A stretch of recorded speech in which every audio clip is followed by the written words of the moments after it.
Hello everyone and welcome back to my channel. As you can see by the title, it's our 2-month wrap-up time and we have a lot to get through. I'm sorry about the lighting. I can't get it just right. I don't know what's going on. Like I feel like there's outside light and whatever coming in and it's not lighting everything up very nicely, as well as there being a shadow behind me. So please excuse that. But we will be doing the wrap-up for June and July. Currently it is actually the 22nd of July, so it is basically the end of July, and I like to do my wrap-ups a little bit earlier so I have time to edit and stuff, where it will probably only go up at like the very end of the month or the beginning of August. But I'm just going to tell you about the books that I've read so far, and whatever we read after this we'll just move on to the next wrap-up. So for June and July, it's a lot. I've read 30 books in June and July, and the page breakdown, the last I checked, was 12,474, and I'm pretty sure it's a bit more now because I added in 2 additional books. Still, that's a lot of pages. It's probably around 13,000, I want to say 13,000 pages for the 2 months. Okay, so I just went off and did the actual calculation so I wasn't fumbling around like that. In June and July, I read 13,184 pages, and that means in June I read 18 books. That's a lot for me. And I read 7,563 pages. In July, we read 12 books and I read 5,288 pages. This is the stack of just physical books. Through these 2 months, I've mentioned it before on my channel, I've been going through it mentally and I'm just not having the best time mentally.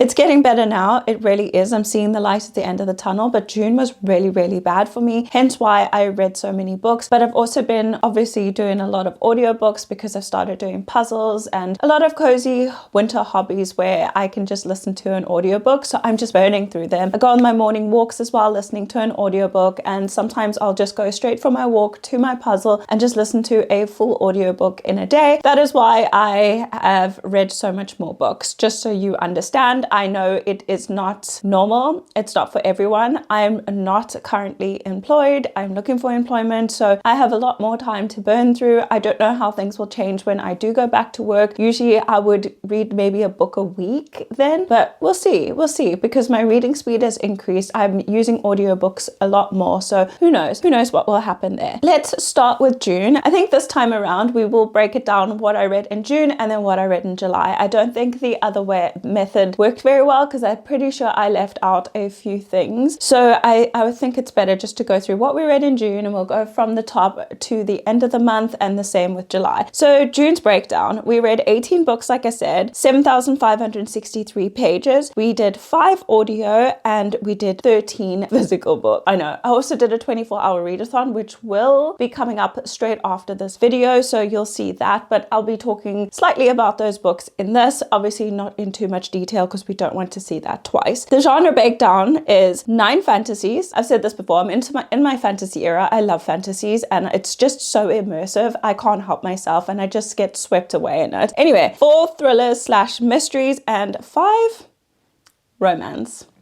Yes, romance. So let's get into what we read in June. Starting off really strong. This was, I think, in a video that's already out where I was predicting, oh my gosh, can I speak? When I was reading predicted 5-star reads, and we found one in that video and it was the only one. So we read Belladonna by Adalyn Grace. I'd been waiting so long to read this book. I had it on my shelf for over a year and I was too scared because I'd heard very polarizing things. Some people absolutely loved it, some people hated it, some people said it was a good start to the series and the rest of it is better, but I absolutely love this. I love the dark gothic themes in it. I love the personification of death. I loved our main female character who is really resilient. So if you don't know what this book is about, I'll just give you a little short synopsis, and it is following our main female character Signa, who is basically plagued by death. Everywhere she goes, death follows. She can actually see him and sense him, and she somehow communicates with him, but she's angry at him because everything good in her life has been taken away by death. So she holds a big grudge against him, and in order to see him, she needs to kind of teeter between the living and the dead. So she takes Belladonna in order to see him, which is where the title comes from. And he keeps telling her, like, dude, I have work to do. I'm the Reaper. Like, I can't just babysit you and prevent you from dying. But she has something magical going on with her. I don't know exactly, and I think it will be explained a little bit more. But her and death spark up a relationship, and it's really good. It sounds taboo, but I really like the way it was written. I actually saw a comment the other day saying that it was slow. I didn't think so, and I'm the worst for slow books, the worst. But I guess if it's not your genre and you don't like such dark themes, like I've seen a lot of my fellow YouTubers who are more like faith-based, that they didn't like that personification with death, but I loved the way that death was spoken about. It was kind of like explaining how death is just a process of everybody's life, and everybody goes through it. Everybody deals with grief, and that's the one thing we all have in common. So that was amazing to read about, and I could bang on about this forever, but this is the first book we read in June, and I absolutely loved it. 5 stars. In that same video, I'm pretty sure we read Caraval, and I expected to absolutely love this book because I loved the first book in the Once Upon a Broken Heart series. It was my absolute favorite book I read that year. It was magical, it was whimsical, it was everything I thought fantasy would be, and a lot of people told me I needed to read Caraval first in order to enjoy Once Upon a Broken Heart, and I didn't do that, so I picked up Caraval. The writing was just way too juvenile for me. I know Once Upon a Broken Heart was also very YA, but not as YA as this. I love the imagery in this, but the actual storyline I just think got washed away, and it wasn't as strong as Once Upon a Broken Heart, which had multiple plot points and we were investigating something, which in here as well they're investigating something, but it was just done very childishly in my opinion. Our two main female characters are very childish because they are still basically children. I think they're under the age of 18, so it just didn't, yeah, it just didn't hit for me. It was too simplistic, and the whimsicalness of Once Upon a Broken Heart wasn't there. So if you didn't know, this follows two sisters, Donatella and Scarlett. They have a really evil dictating dad, and they just want to get away from him. And every year, Scarlett has been writing to Legendary, who is the master of Caraval, and is this game that everybody, well, that people can buy tickets or enter into, and it's very magical and whimsical and like a Caraval, and everybody's given a task, and whoever wins it gets something magical. Scarlett's been writing to him for like 7 years, and finally he ends up responding. Her sister and herself end up going off to Caraval. Little did they know that Caraval is focused on the two of them this year, and it just takes you on the journey that they go through and the mystery they need to figure out, which sounds all full and well, but like I said, it was just a little bit too juvenile for my liking, and I ended up giving this a 3.5. Again, from the same video. Oh my gosh. You'll see a lot of these in videos, like I said, but obviously not all of it. The next book I read was Assassin's Blade by Sarah J. Maas, and this is the prequel in the Throne of Glass series. I was told that you could read it first, or you could read it, I think it's second or third maybe, but I heard that it's so boring if you already know the character and into the story, and then this kind of throws you out of the series. I didn't like it. I thought it was good. It was good. It was very well written, but I thought it was very clunky and very sporadic. I found it a little bit difficult to follow. Our main female character, Selena Siddharthan, she is an assassin and she belongs to this guild, but after something happens, she wants to escape this guild, and she gets punished really, really badly. And when she eventually finds her escape, something really bad happens, and yeah, it's not great what happens to her. The book is good. I just couldn't, the short stories, I just wanted a little bit more. I feel like this could have been so much longer and I probably would have enjoyed it, but I feel like the little fragments didn't give me enough to go on. So I don't feel like I know her very well as a character just yet, but it is a, what do you call them, a prelude to the Throne of Glass series. So now I've kind of gotten to know her. I kind of know the concepts. We meet a lot of people along the way, and I really hope that they have relevance in the later books because there's some side characters that I absolutely love. I gave this another 3.5 stars. Not her best for me personally. I even enjoyed Court of Frost and Starlight a little bit more, but that's because I was already attached to the characters. So I'm hoping I will get attached to these as well, because it seems like it could be really up my alley, because our main female character is really strong, really resilient. She's also pretty cocky and thinks she's the absolute best, but yeah, she just seems like something I would like. Next, I do not have this book with me, and I saw a bad review about this the other day and I can't believe it. So we have Margot's Got Money Troubles. I listened to this on audiobook again. I remember I also just listened to it almost in, I think it was 2 days, and I love this book. Oh my gosh, I gave it a 4-star. It was really, really good. And it follows Margot, a main female character, who in the beginning of the book is at college. She's had a hard life already because her mom and dad had her out of wedlock, and her dad was married to someone else when they had her. So her mom's kind of just like, kind of a gold digger and will literally throw herself at men in order to make money. So Margot's kind of lost. She didn't have the best upbringing. So in her first, I think it's her first year of college, she ends up sleeping with her college professor, and surprise, she falls pregnant and he wants nothing to do with her. So she needs to drop out of college, figure out what to do, how she's going to make money, and all these things. No one is supporting her because when she told people that she was pregnant, they told her to get rid of it, and she refused to do that. She believed she was strong and could do it. So she ends up starting an OnlyFans. And you just go through the motions of what this is like for her, having a baby, making adult content. And she's not like making corn. She is actually just, she's doing it a little bit more tasteful, and she like does all these ratings for men, and it's really, really funny. It is hilarious, and it just shows the resilience of women. Like, there's no task we wouldn't do in order to like help our families out. So I think it was a great storyline. I loved her dad. The character of her dad was hilarious, and I loved Margot herself. She was very witty, very funny, and super strong again. And theme, I love strong female characters, so I absolutely loved this, and I ate it up. If I was literally cooking in the kitchen and laughing out loud, and my father walked in and he was like, dude, what are you doing? And I was like, this is so funny. I couldn't stop laughing. It was so good, and I would 100% recommend, because I know sex work is like very frowned upon. I mean, now it's getting better because every Tom, Dick and Harry is doing it on TikTok, but it wasn't always like something to be proud of. So I think when this was written, it was just coming out that people were doing that. So it was a cool like look on the other side of things, and how some people actually do it because they need money, where others do it just for clout. But anyway, really, really good book, and would recommend. The next book is called Girl Off the Grid by Gillian Dodd. This I actually picked up because I read some other book, well, a book series by Gillian Dodd called The Keaton Chronicles, and I really loved that series. It literally got me through lockdown in 2020. I got the whole book series on my Kindle, and I absolutely loved it. I loved the storyline, and I thought I was gonna love this too, because the concept of the story is obviously Girl Off the Grid, and we have our main female character who is again a college student. She in her free time makes like YouTube tutorials, makeup tutorials and fashion videos, and she gets an opportunity to write for a magazine. The magazine is kind of going in a new direction where they want to promote ecotourism. So for me, ecotourism, I'm sure for you as well, is, you know, little use of electricity, no air conditioning, anything that affects the ozone and the planet is frowned upon. This girl, however, thinks that she's having a beach holiday. So she packs like the biggest heels, the flairiest dresses, and they're going to be hiking through Panama. In the one scene, she's actually crying because they don't have hot water and she has to camp. Like, I don't know what she was expecting,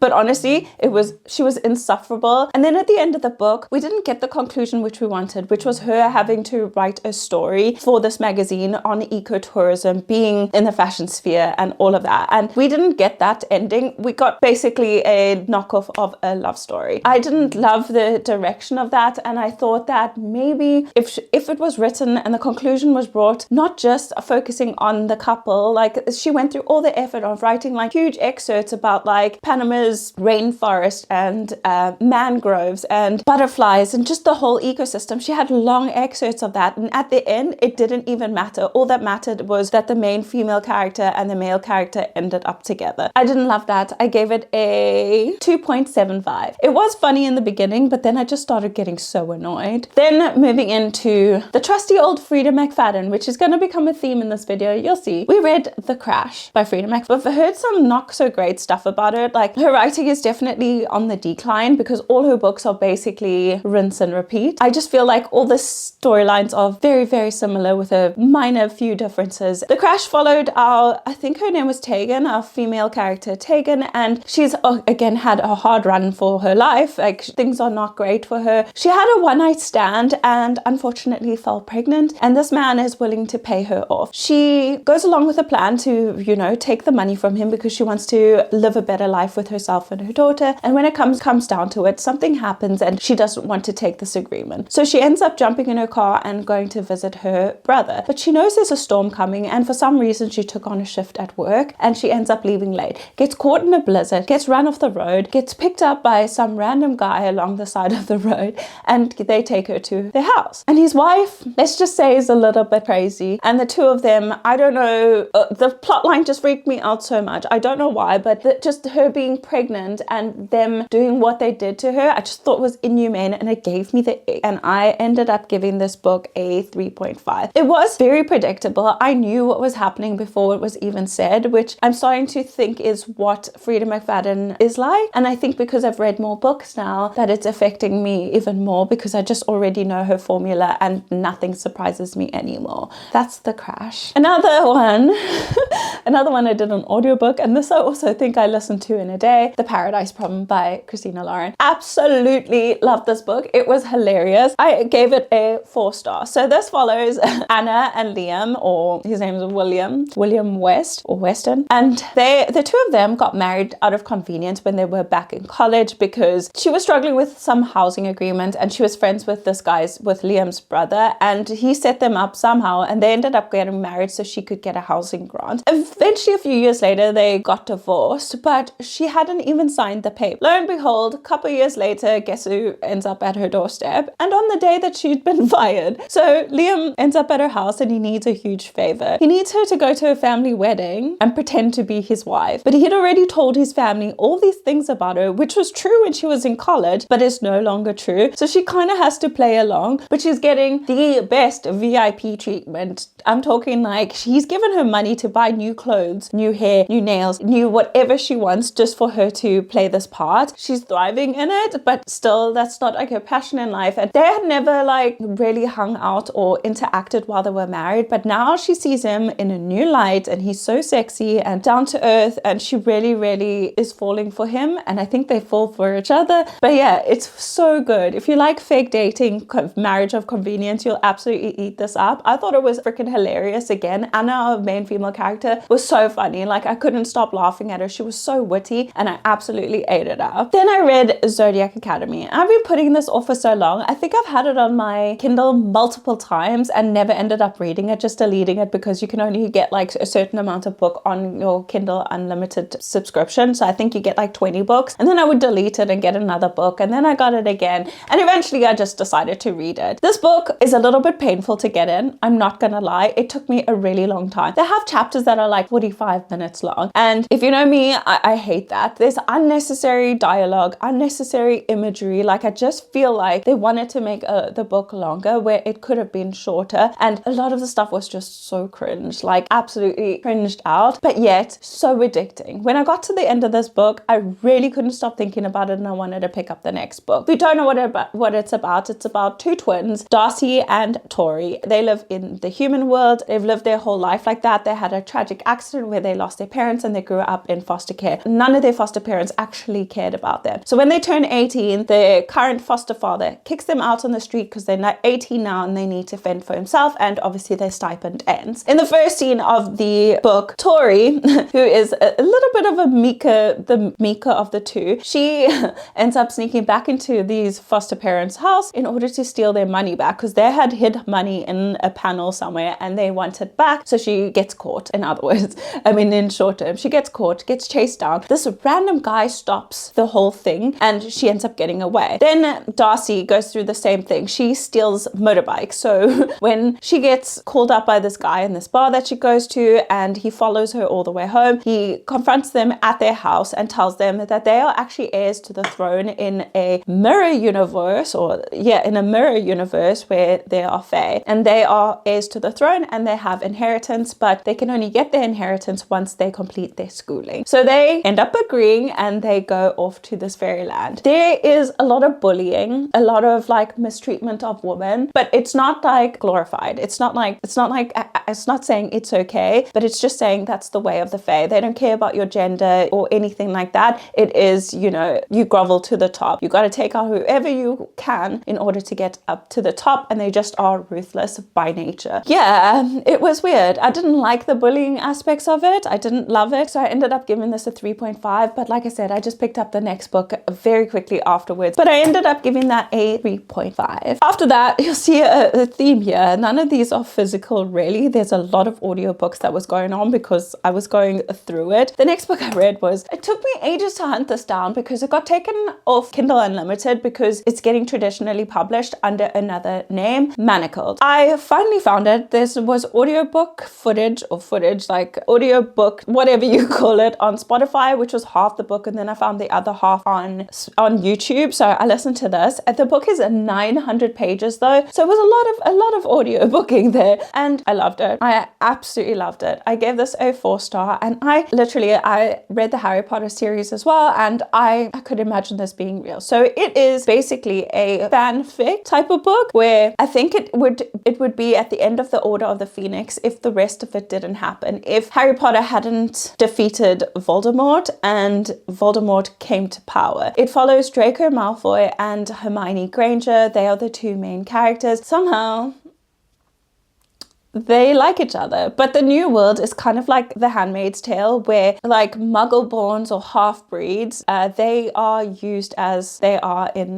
The Handmaid's Tale, so they're just vessels to create magical children, especially to families who cannot produce them. Hermione is captured and taken into this program, so she is put under Draco's keep, and the two of them need to produce a child because Voldemort wants to break into Hermione's mind because he knows that she has a secret, and she's kind of fortified her mind so he can't break in. She's fortified it so well that she can't remember some of what happened to them. It is just the story of Draco and Hermione, and I loved it. I absolutely loved it. I thought it was so convincing and actually really well written. It didn't need to be that long for sure, but I enjoyed every single second of it. I was glued to my headphones, absolutely glued. Then we read the second book in the Zodiac Academy series, and it's called Ruthless Fae. This one I actually gave 4 stars. I did enjoy it a little bit more because the twins in this one gave a little bit of what they got. So they were bullying back subtly and slyly, but they were still getting their backbones back and they weren't cowering. They're discovering their magic and they kind of just slotting in really well into their environment. I really do like the professor. A lot of people are like, ew, I don't want the professor, but they're all of age, like they're all over 18, so whatever. I don't really care about that, especially in this Fae world, because it's not like they're actually in school, they're just learning magic. And I love the concept of the professor because he's still close to their age, so I think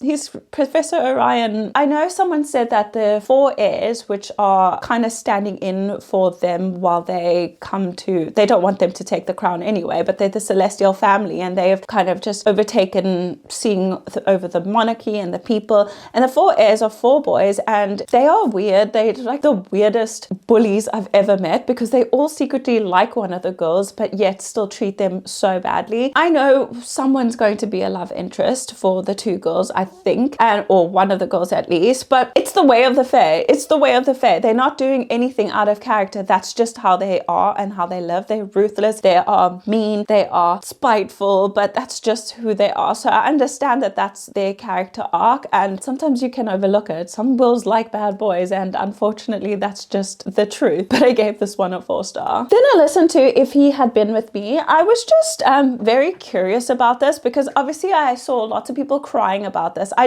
wasn't one of them that cried, but I did give it a 3-star. So we follow these 2 kids who basically grew up next door to each other, and their moms are best friends, so they were best friends. And then naturally, when you come to puberty, things change and interests change, and the 2 of them just went off in separate directions. Our main male character, he was very popular. She became emo, so they just didn't get along. But as the book progresses, they kind of like find each other again and end up in the same kind of circle, kind of hanging out again. And something bad happens at the end. It was juvenile. Again, it was just way too juvenile for me. But at the same time, it was a really heartfelt story and I was engaged, but it wasn't my favorite. And I don't like romance that much anyway, but I was just curious. But I would definitely not read the next book. But now we're moving on to some more physical books. The first physical book we have here is Alone with You in the Ether by Olivia Blake. It was my first Olivia Blake. Because the Atlas 6 was written so densely, I think a lot of people said this is an easier way to get into it. This felt like reading a textbook or a manuscript. In my opinion, I struggled to follow the story and I didn't understand the relevance of a lot of the content put in here. Like there's little scene breaks and stuff like that, and I'm like, for what? It didn't add anything to the story and it didn't even add to the atmosphere. This follows 2, I want to say mentally ill people. Like I'm pretty sure has bipolar or something like that. He has like OCD. So the two of them meet by chance and they start a budding relationship. But because she is so manipulative and always just gets what she wants to, she also comes from a super wealthy family and she's always gotten what she wants to, she kind of manipulates him into starting to date her. And they go through the motions of like, he just wants to understand her and understand how she operates, but he's obsessive and compulsive. So he studies bees and parentheses and the state of the universe and just the universe. And he's like so deep in thought. And for me, I didn't really click with that type of writing. I just found it very frustrating. A lot of the chapters as well, like 100 pages long. And for me, I just didn't get it. I didn't get it. If I'm being honest, I didn't get it. So I ended up giving this a 2.5 stars. Another audiobook. This one was another one. I just sat outside doing my reading journal and I finished the entire book in one sitting. And this is They Never Learn by Lane Fargo. This was so good. I was absolutely captivated. I gave this a 4-star again. A lot of 4 stars for this month, actually, for the month of June. This was about I'll call her a serial killer. She is our main female character, Scarlett. She's a serial killer, but she only kills men that have done something wrong, predatory or anything like that. Basically men that are predators. And it started when she was first in college and something happened to one of her friends. This is going to be her last kill of the year and she gets caught out. So she's trying to kind of cover up her tracks. This is all mentioned on the back of the book. So she's trying to cover up her tracks and kind of move away from it. So we just follow her through all her kills, why she did what she did, who she did it to, and why this ultimate kill was the ultimate kill. It was so interesting. And I love women after revenge like that. I find it really, really interesting. So I had a great time with this and I would 100% recommend if you just want a thriller playing on your ears. I did listen to it on Spotify. It's free on there. So I would 100% recommend that. Then unfortunately, I tried this book, These Violent Delights by Chloe Gong. So this is supposed to be a Romeo and Juliet reimagining in Shanghai in the 1920s. It wasn't great. It wasn't great. It started off so strong. The first 50 pages, I was like, yes, absolutely love the direction. Love this. When is the fantasy bit kicking in? Because it's supposed to be a dark fantasy. It was so boring. It focused a lot more on like the fake politics of this world and not a lot on the two main characters. We have Roma, who's part of the White Flowers, and we have Juliet, who is part of the Scarlets, and they are rival gangs, Romeo and Juliet. The Montagovs, they are called as well, but on Roma's side, the Montagovs, they are from like Russia and Eastern Europe, and then on Scarlet's side, they are like Shanghainese people. The two of them, obviously their family are having a blood feud, but the two of them had some kind of little love thing going on, and it was put to a stop because of something Roma did to her. We don't get a lot of interaction between the main two characters, like I said. So we're supposed to believe that they fell in love and that they are still kind of in love with each other, but we never see them on page being in love. Their whole love story was, well, prior to the book. So how am I supposed to believe that they liked each other when they don't even interact in this book and it's alluded to the entire book? This was a stretch. This was a stretch in my opinion. It was just unnecessarily long. There were chapters in here where like their cousins had an entire chapter, but cousins had no relevance in the end of the story anyway. It just made no sense. It felt like it was just rushed. It could have done with a lot of editing. It could have done with 2 timelines as well. It would have been great to know what happened before, how they fell in love, how they met, and all these things. But no, I would not recommend. I gave this a 2-star. It was horrible. It was almost a 1-star, but I enjoyed the first bit of this. I really did. And I don't like giving books 1 stars because I feel bad, but this was not a good book in any sense of the word. And then unfortunately, in the 24-hour readathon coming up, I picked this up because I thought, let me just get it done. I have both books. I might as well just finish it. Big mistake. This is like over 500 pages again, and it was just boring. I was so bored out of my mind. It obviously continues on where this left because there's this weird plague that is kind of taking people out, and then there's this river monster, and the monster has got to do with the plague, and the two of them are hunting the plague down, and it was too far-fetched. And again, she uses a lot of repetition in her books, and I was bored, absolutely mind-numbingly bored. And again, this was another 2-star. Then we picked up The Paris Apartment by Lucy Foley. I really enjoyed this book. I really, really loved it. I gave it a 4-star again. This follows a apartment building where our main female character, I can't remember what her name is right now, Jess, she is going through a rough time and she ends up going to Paris to visit her brother because he works there, and he's been like, oh yeah, come stay with me for for a bit. When she gets there, he's nowhere to be found. She launches an investigation to find him. She goes to the police, and it looks like everybody's in cahoots to hide what happened. And that is all I'm going to tell you because it's in an upcoming video. In that same video, I read How to Sell a Haunted House by Grady Hendrix. I love this. I don't think I've heard anything good about this book. A lot of people didn't like it. I loved how far-fetched and unhinged it was. It was so, so good in my opinion. Again, another 4-star. And this follows a brother and sister whose parents pass away, and they're kind of fighting about their inheritance, but she doesn't want to get rid of their parents' house because it's been in their family for generations, and she doesn't want her brother to sell it, so she's kind of putting off process. But the house is haunted. But when you find out what was really going on, it's comical, but it still freaked me out enough that I was like, in the middle of the night, like 3 o'clock in the morning, I'm like, I better go to bed because this is going to give me bad dreams. Absolutely loved it. Can't wait for you guys to watch that video. In the same video, we read Legendary. So this is the second book in the Caraval series. Again, just a little bit too juvenile for me. The first book followed Scarlett on her journey in Caraval, and in this one, it follows Donatella on her journey in Caraval. Just a little bit too juvenile for me again. That's all I'm gonna say. But yeah, I gave this a 3.5 stars. Again, I think the whole series will be a 3.5 star. But again, I don't want to talk about it too much because all the rest of the books are coming in an upcoming video in some form, so I'm not going to harp on about those too long. But yeah, above average, would recommend for younger readers. If you're my age, like 36, it probably isn't for you. It's very, very, very immature in my opinion, but still liked it enough and gave it a 3.5 star. So let's move on to July. So in July, our breakdown is 12 books, 5,288 pages. We did 6 audio and we did 6 physical, so half and half. For our genre breakdown, I don't know why I said genre, so funny, genre. It's genre.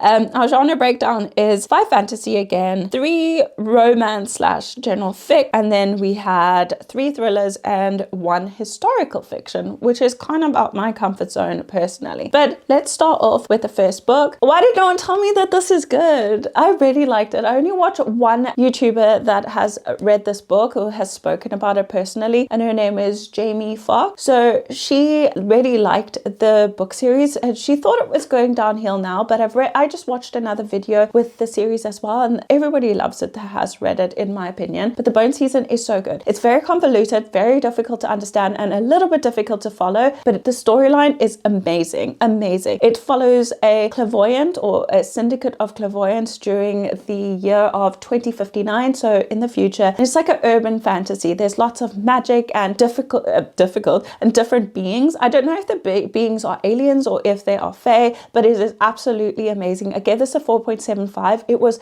this close to being a 5, this close. And at the end, I found it like there was a chapter just before the end of the book that I was like, why are we not just getting to the point? Why are we going in circles just to get to the conclusion? We just need to get to the end now because this is the pinnacle. This is the pinnacle. We need to reach the top, and we never did. Again, like I said, I don't want to talk too much about it because it is in an upcoming video. There's also a novella in the back, which I counted as a separate book because I can do that if I want to. It's called The Pale Dreamer, and this little novella is kind of just the what is it called, the prologue. I don't know what you call when it's a book before, the words escape me, but this is kind of the prologue to Paige's story, who is our main female character. It kind of just explains how she got where she is and how she found the syndicate and the crime life. So it was informative, but it didn't need to be here. We didn't need this information at all, but I gave it a 3-star because I still really enjoyed Paige's story, and I can't wait to see what happens next. I do have the next 2 books, so if you want to see that in a vlog, please do let me know. But I would really recommend, if you do like fantasy and a little bit more high fantasy and high stakes fantasies, there's a lot of fighting and different beings, and it's dark and it's dreary and it's in London in like a dilapidated town. Like, it's very interesting, and I absolutely loved it. Next, I listened to The Favorites by Elaine Fargo because I was so interested, because every single person I watched on YouTube gave it a 5-star. I, however, did not give it a 5-star. I gave it a 3.5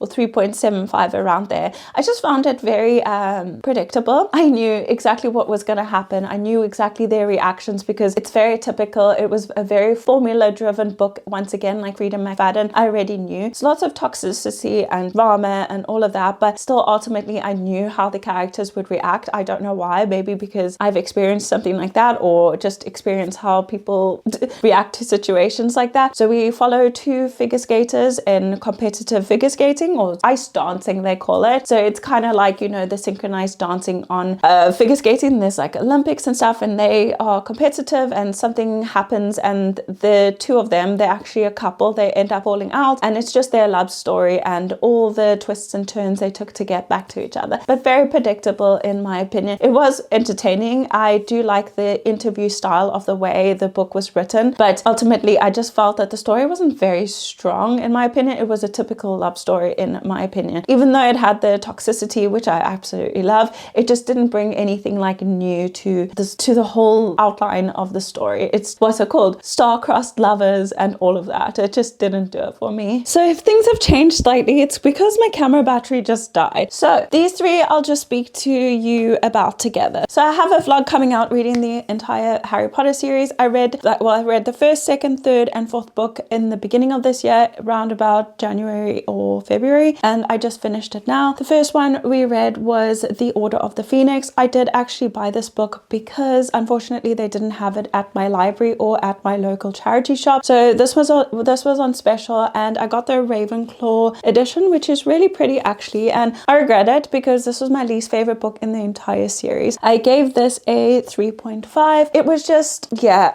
it dragged on too much. I found Harry Potter very insufferable in this book. He was very selfish, very immature, which I guess when at 14 is expected, especially after everything he's gone through, but it was just too much. It was too much. There were Quidditch matches, there were things that weren't relevant to the story, and obviously because I watched the movies prior to reading the books and I read the books as an adult, I didn't like those little extra details. I just found them really annoying, and I just wanted to get on with the story. So you'll hear more about it in my vlog, but that was the next book. And then we read the sixth book, which is The Half-Blood Prince. Again, it is from my library, and this one was, again, it was my second favorite in the, I don't know why I did that, second favorite in the series. This one I gave a 4.75. It was so close to a 5-star. I love the growth of all the characters, including Draco Malfoy in this. I just felt everybody's characters had changed so much, and it just showed a lot of growth, and the found family, and obviously our trio I love, but I love the side characters as well. I absolutely love Dumbledore. Obviously this ends in tragedy, but I absolutely loved it, and my reading experience for this book was actually better than the movie. I thought this just, it hit me in the feels, and I really, really enjoyed it. Then the last book in the series was The Deathly Hallows. As you all know, this movie is split into two, but the book, oh my gosh, it did the movie so much more justice. I really, really, really loved this book. There was a bit where I was like, kind of like, I think I'm a little bit bored, but ultimately it all added up. And again, the character growth, the found family, just how they all support each other for the greater good. I thought it was very inspiring. It was a great story, and Harry Potter is very close to my heart. It's very nostalgic. It is one of those movie series I watch where I'm kind of like feeling super anxious, and it's just a comfort watch for me. So now, having read the books, it's come full circle at the tender age of 36. I'm so glad I eventually read this. I was always intimidated by the size of the books, but I listened to audiobook alongside reading the book, so it was immersive. Really, really enjoyed my experience with the Harry Potter series, and I have a video coming up, so do watch out for that. I gave this last book a 5-star though. Then we have 5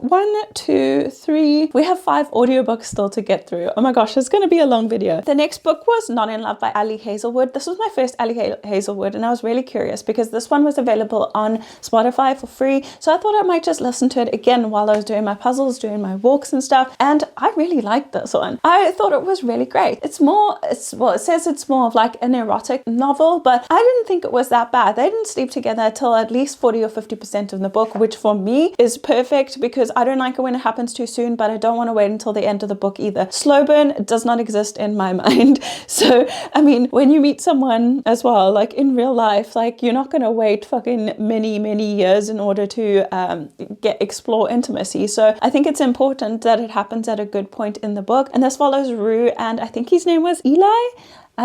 Correct me if I'm wrong. I think his name was Eli, and they meet on a dating site, but it's more like Grindr. It's like a hookup site. Something happens, and eventually they don't end up hooking up. They go their separate ways. But at work the next day, she walks into a meeting because the company she's working for is getting taken over, and who is in the boardroom? Eli himself. He is kind of taking over financial stuff of the company. So he works for a financial firm, but there's something going on behind the scene. And even though they are so attracted attracted to each other. She doesn't want to betray her friend because it's her friend's company that she's working for, but secrets are revealed and the relationship, it flourishes. And yeah, I thought it was a really, really good book. I really like Rue's character, and I think she's on the spectrum. So the way she does things is a little bit out of the norm, and he just understands her so well, and I love their dynamic. I thought it was so cute, and I gave that another 4 star. So after that, naturally, I thought, oh, there's another Ellie Hazelwood, Deep End, and everybody's been giving this book flack because it's, again, too smutty, but I thought I'd pick it up. I didn't like this one as much. This one I gave a 3 star. It wasn't terrible, but it wasn't as good as Not in Love, in my opinion. And this follows 2 college students. One's a diver, one is on the swim team, and the 2 of them kind of meet by chance because of one of the main female character's friends, Penelope. I can't remember what her name was, but anyway, Scarlett. I think her name was Scarlett. So Scarlett has a friend named Penelope, and Penelope breaks up with her boyfriend, and his name is Lucas. So through a bunch of events, Penelope convinces Scarlett to hook up with her ex-boyfriend Lucas because they kind of had the same kinks. They both into like BDSM, but it's not that bad. Not as bad as they make it seem, because it's very, very tame. There is a lot of like, not a lot of sex and such, but a lot of talk about it, which I thought was fine. But because they were college students, it just felt like, yeah, a little bit, I shouldn't have been there watching that kind of stuff, because it just felt like they were too young to be doing what they were doing. But ultimately, it wasn't a bad story. I did like it. Besides the fact that it was her friend's ex-boyfriend, I didn't love that, but still, it was intriguing enough, and I enjoyed my time, and it went really quickly while doing my puzzle. The next one I listened to was The Co-Worker by Frida McFadden, just because I felt like something quick and easy, and those books I can listen to in about 4 hours. So The Co-Worker was interesting. I actually thought it was a cool concept, and yeah, it was entertaining. I gave The Co-Worker a 3 star, which is the norm for me with Frida McFadden. It's usually a 3 or 3.5, unless the story is very different, like Never Lie, The Housemaid. I just like it when it's a little bit of a different topic. So The Co-Worker follows this girl named Natalie who works for a company. She's very sneaky, very conniving, but she has another girl in the cubicle next to her named Dawn, and Dawn's a little bit of an oddball. She's really odd. Dawn has it out for Natalie, and yeah, she sets her up and all these things. It was interesting, and it was a cool concept. I knew the twist before it happened yet again because of that formula. Now that I know the formula, it's going to take a lot to surprise me, and it was cool, but the ending was like meh. It wasn't really thought through, and I thought it was stupid in my opinion. Then after that, I listened to The Tenant, which I shouldn't have done. I shouldn't have done 2 Frida McFadden's back to back, because it was basically the same story. So The Tenant is about a couple who are going through some hardship because of the main male character losing his job, and his fiance unfortunately doesn't have the best job. She works at a laundromat. So they bought this new house. It's a like colonial brownstone house, and they cannot afford the mortgage anymore, so they decide to get a tenant in. But the tenant she's pretty young, and things start happening around the house. And first, the main male character is really, really attracted to the tenant, whose name is Whitney, I want to say. Her name is Whitney, and he's kind of attracted to her, but then things start happening, and it gets weird, and he gets very obsessive about what's happening to him and happening around the house, and his fiance ends up like saying, okay, this is enough, it's too much. And the same as the co-worker, things start happening because someone has it out for someone, and it was just so similar, and I ended up giving that a 2 star. It just wasn't that good, I'm not gonna lie. And then finally, the final audiobook I listened to was First a Lie Wins. I enjoyed this. I thought it was really good, but I thought it was a thriller, but it was actually a mystery. So it follows our main female character, who's kind of like a double agent. She works for a company or a man that sends people on these important quests. It's not government approved, but it's kind of illegal. So they steal important documents, they steal paintings, they steal important things to make her boss wealthier, I guess. And when she's sent on this last assignment, things are not going well. The boss seems to have it out for her, and it just follows her navigating how to get out of his grips. And I thought it was really, really, really interesting, and I gave that a 4 star. Then the final book we have is the last physical book as well, and this is Anatomy, a Love Story by Donna Schwartz. So this is the historical fiction, and usually it's not up my alley. I don't like historical fiction, if I'm being honest, but this was interesting. It takes place in the 1800s, and it takes place in Edinburgh, where a plague is hit. In this time period, obviously female females couldn't go to school. Not school. Is it school? I don't think they could go to like university or anything. But our main female character, Hazel, really wants to go into medicine. So she kind of sneaks into these events and watches procedures get done and how medicine in this time has enhanced. So it's kind of got also a fantastical element to it. But anyway, well, then she enrolls into a medical course, and to become a surgeon, she dresses up like her brother that passed away from this mysterious fever or plague that's hit them. She gets caught out, so she has to leave. But she strikes up with this famous doctor. She strikes up a conversation with him, and they agree that if she can pass this exam, this medical examiner's exam, she can work for him as his assistant. But she obviously can't go to school, so she has to do it all to herself. Part of this is anatomy, so she ends up striking up a bargain with a grave digger or a grave robber, and they're called resurrection men, and she gets him to steal bodies for her so she can examine them. But the two of them form a really sweet little connection, but she's engaged to her cousin because in these days they wanted to keep the wealth within the family, so she's engaged to her cousin, and I have a vlog with this coming up very soon. So I liked it. I gave it a 3.5, but there were bits where the medical stuff was explained which had my entire body clenching up because it was so descriptive and so gorish. I was like, this is YA? I couldn't imagine reading this if I was still in high school. Like, ew. It was really, really gross. There's a part with an eyeball, like removing an eyeball. I couldn't do it. It was too much.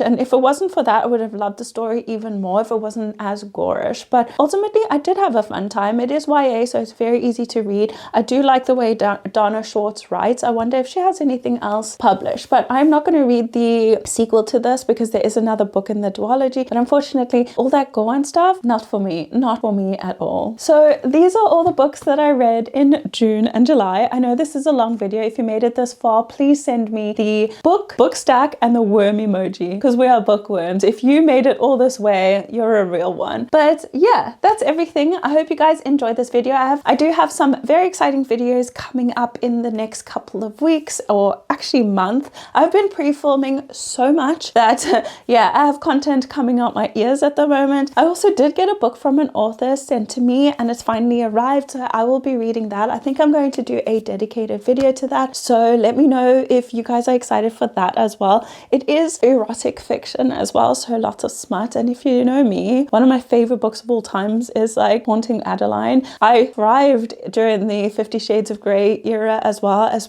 Sylvia Day, so yeah, I think it's going to be something I like, but I will definitely give you guys my honest review. But with that being said, guys, that's everything. I hope you enjoyed this video. Like I said, please remember to like and subscribe if you haven't already. Also do share this video as well as leave me a comment. But I will see you all next week. Bye guys.